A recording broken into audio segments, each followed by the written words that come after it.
بسم الله الرحمن الرحیم. السلام علیکم. د ستړي مازدیګر د پیج ملګرو ټولو ملګرو ته سلام کوم. زه ستاسو ورور طیب همراز او ما سره چې کوم ملګری دی مصفیار بی یې چې شعرونه راته ووایه او ترانم راته وکنو. اول درته یو غزل ډالۍ کوم او بیا درته ترانم کې شعرونه وایم.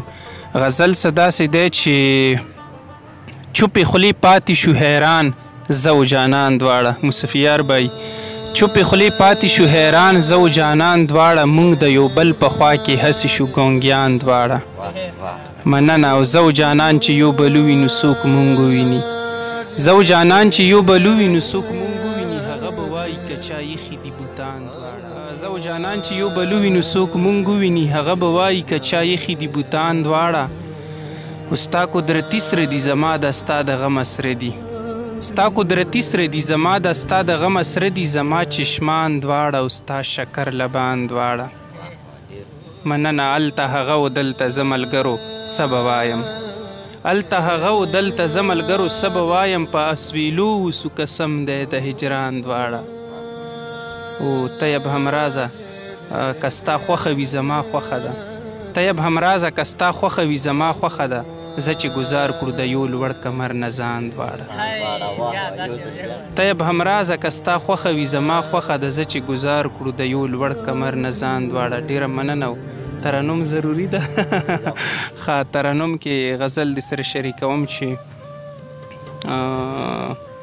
ستا په یارۍ کې مې دا حال شو ګلې، ورپکې زړه زما حلال شو ګلې، ورپکې زړه زما حلال شو ګلې.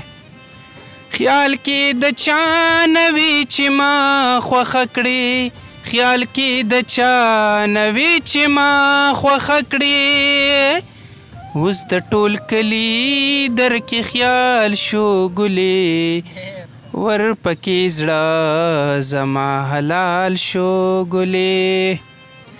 په فکر پاتې شوم زنګېږم پکې، په فکر پاتې شوم زنګېږم پکې، جوړ ستا د زلفو راته ټال شو ګلې، ورپکې زړه زما حلال شو ګلې، ورپکې زړه زما حلال شو ګلې.